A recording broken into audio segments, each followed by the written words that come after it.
Hello, guys. This is DJ Eastwood for Run It Back. Thank you, as always, for tuning in. If you're one of my subscribers, if you're not one of my subscribers, please hit the subscribe button for Philly Sports Talk every day.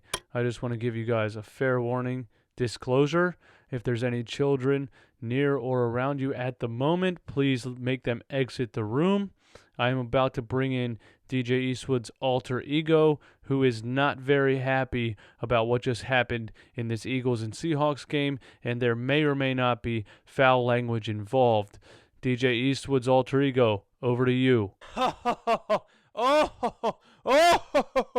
It is only right. It is only right that Carson Wentz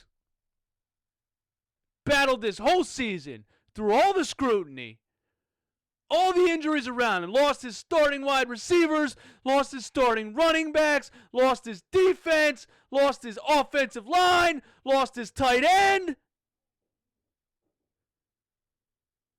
and still makes the playoffs.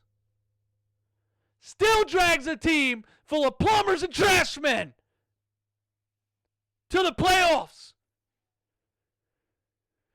And we have the opportunity to beat the very mediocre Seattle Seahawks. The very mediocre Seattle Seahawks. Offensive line, not good. Running game, depleted. Defense, not that good. And we are actually 1-point favorites to win the game with the practice squad, because even Vegas knew we were winning it.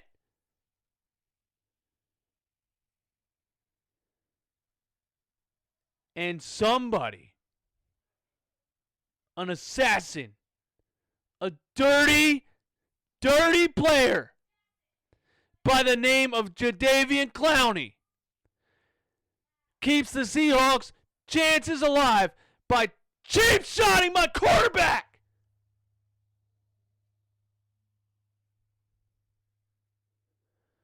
A helmet to the back of the head. When my quarterback's on the ground, face down, he targets him with the crown of his helmet, hits him in the back of the head, and takes him out of the game.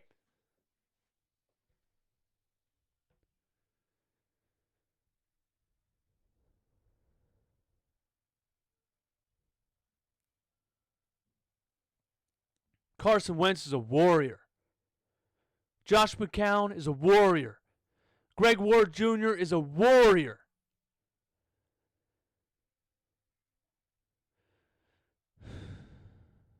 Jadaveon Clowney, if I said what I wanted to say right now, the Secret Service and the CIA and the FBI would be at my door tomorrow morning. So I'm not going to say it.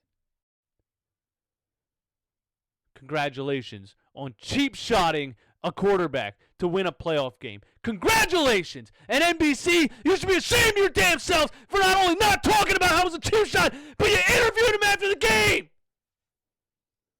You rewarded it! That's all I got to say, because the NFL and NBC isn't worth the rest of me talking, yelling, anything. It's not worth it.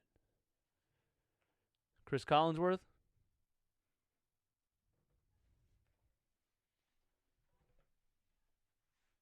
Thank you, DJ Eastwood. Thank you. Yeah, thank you for your time, buddy. Go drink a glass of water and lay down or something, man. I don't know if you're going to be okay, but thank you for your time.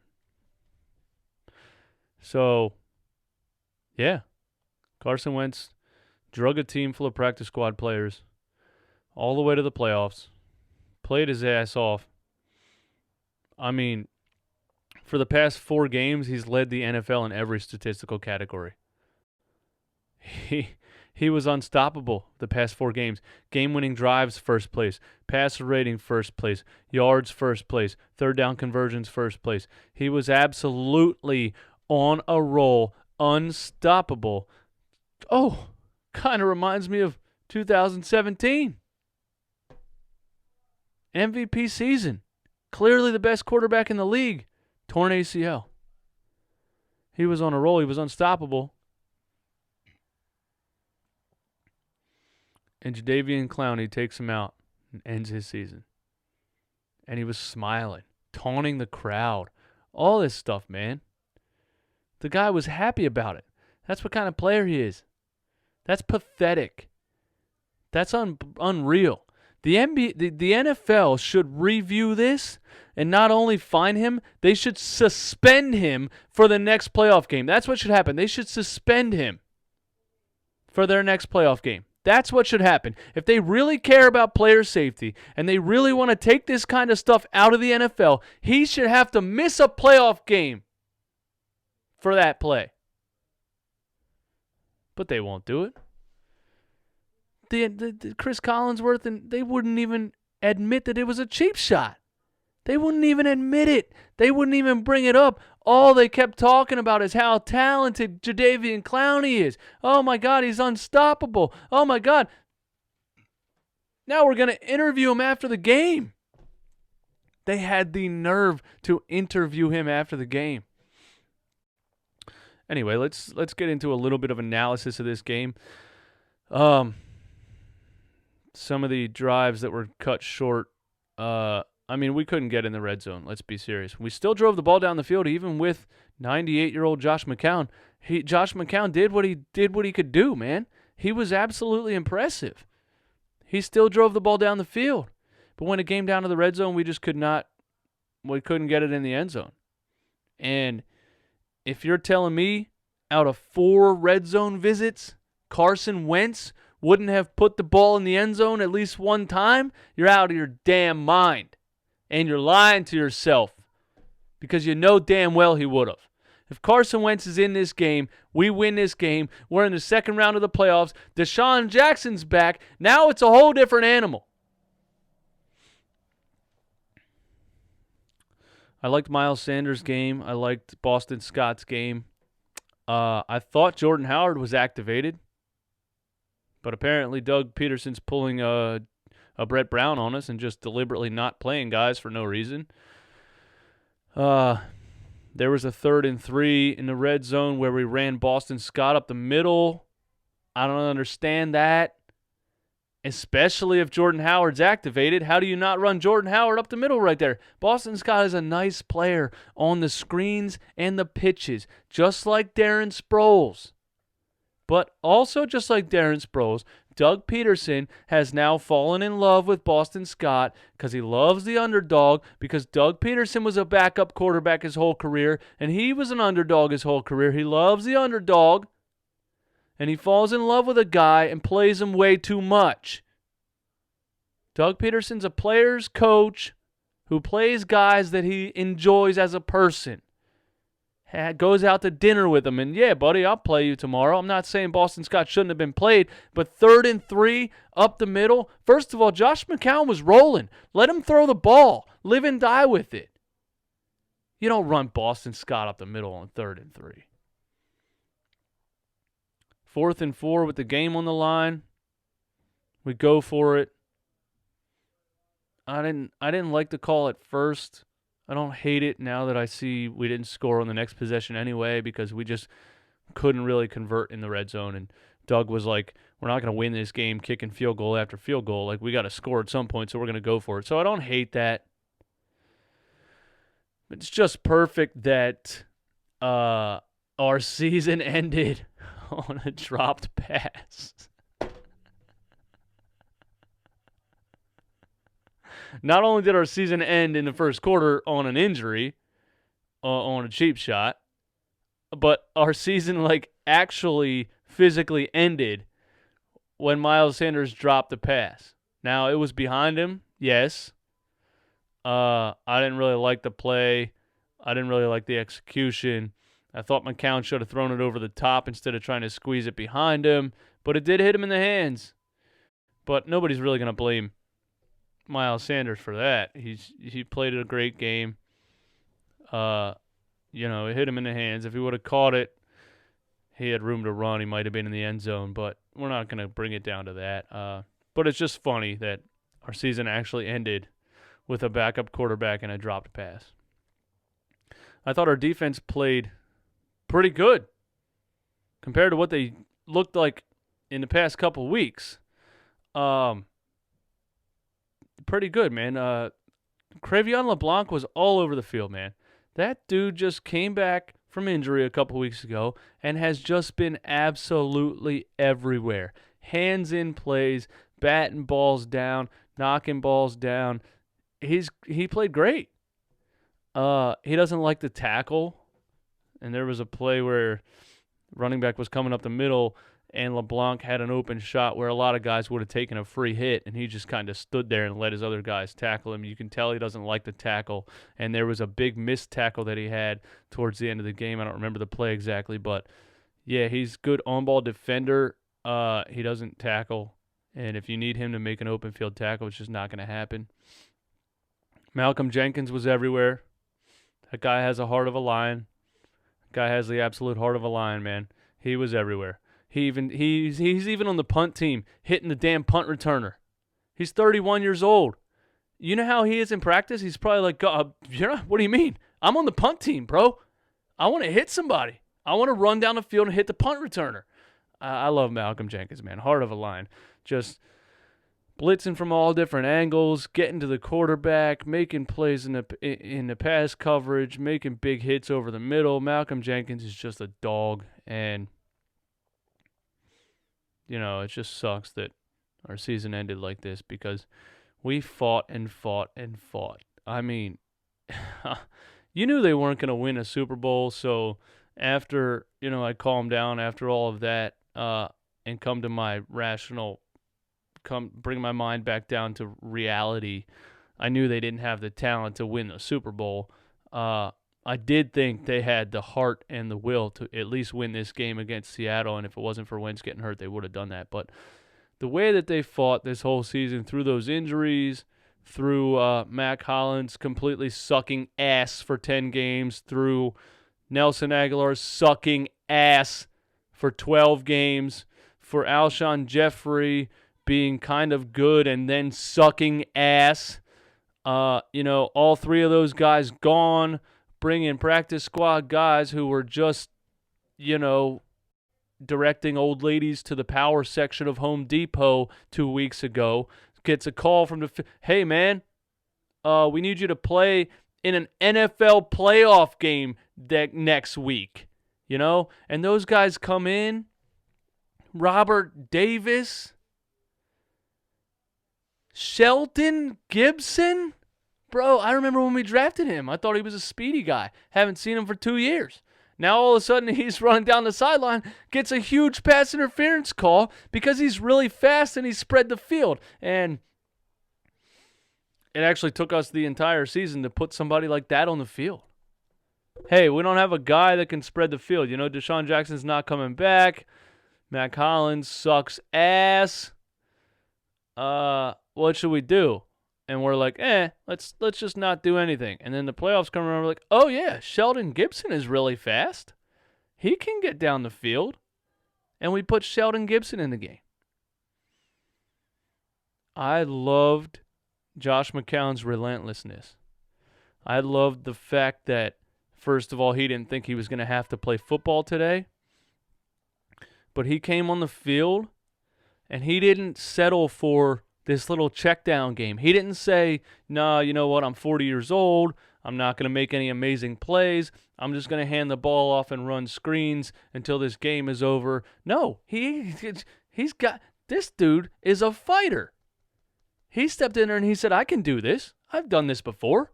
I've thrown the football before. I've thrown touchdowns before in the NFL. I can do this. And he sat back there in the pocket and he let it fly. The throw to Sheldon Gibson, I was just so happy. I didn't think it was going to be completed, and it wasn't. It was a pass interference, but I was just so happy when he threw that ball because I'm like, this dude is a warrior. This guy's 40 years old, actually came in an NFL playoff game and stepped back in the pocket and threw a deep ball. That is fearlessness. But that's how these guys get to that level. They're not scared of anything, ever, in life. From the time they were in high school, they didn't think the guy on the other side of the field could stop them. In college, they didn't think the guy on the other side of the field could stop them. In the NFL, they line up and they say, that guy can't stop me. That's that killer instinct. That's that mindset that gets these kind of athletes to this level. They have absolutely no fear from the time they're in pee-wee midget football. Fletcher Cox is an animal. Got to double team him every play. Still breaks through the line. Still makes plays. Just absolutely manhandles offensive linemen one-on-one.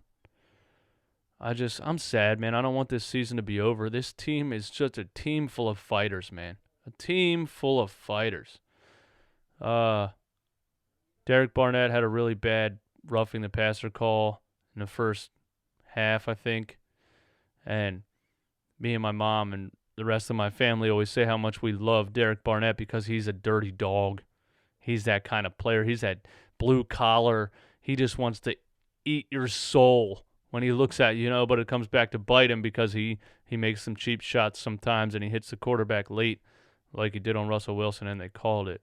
But that brings me back to my point about Jadaveon Clowney, because how do 7 officials on the field see a guy target the quarterback when he's face down on the ground and not call a penalty on that play? Not only should have been a penalty, they should have looked at the replay. They should have said, yes, that is a dirty, cheap shot. We can't have this in the NFL, and he should have been ejected from the game and suspended for the rest of the playoffs. But when it's against Philly, no, we didn't see it. There was a face mask on Greg Ward where you could see the defender legitimately pulling his face mask. Officials right there on the sideline. No call. Greg Ward's like, bro, he's pulling my face mask. I'm not blaming this game on officials whatsoever. We just couldn't get it done in the red zone when it mattered. And part of that is because we had to play a 40-year-old quarterback who, God bless him, he's a warrior and a fighter. He doesn't have the talent that Carson Wentz has. If Carson Wentz is in this game, he's winning this game. And shout out to the Eagles this season, man. I've never seen a group of fighters, a group of warriors, a group of guys that just absolutely never gave up like this season. The end of the game where we called our last timeout, Seattle was on a 3rd and 9, I think. And I said they're not going to throw the ball. I don't think they're going to take that chance. But we were bringing the house 2 plays in a row, so maybe they run somebody on a fly route. There should be a safety up top watching what's happening. And the only receiver that was a threat, we let run right past us. So we lost on injuries, we lost on a dropped pass, and we lost on our defensive backs letting players run past them.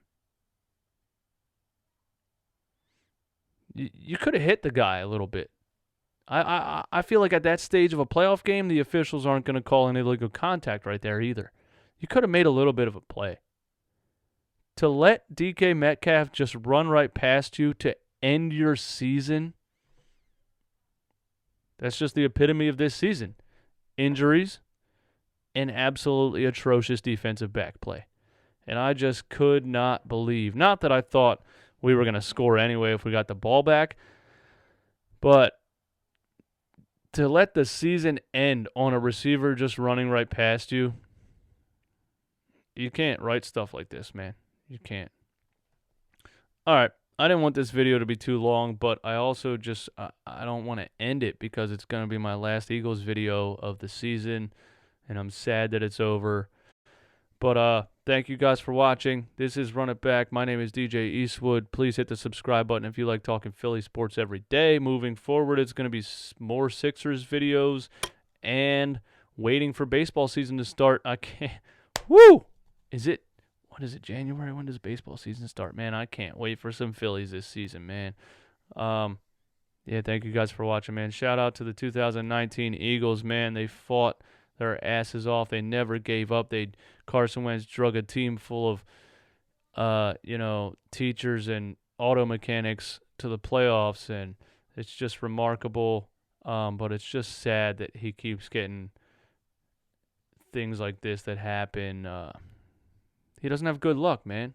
He doesn't have good luck. I don't know, man. He needs to pray a little harder, I guess. You guys let me know what you think in the comments. Give me your final thoughts on the Eagles season. What happens moving forward? What do we do in the draft? At least the Patriots aren't going to win the Super Bowl. You guys have a good night, man. Peace.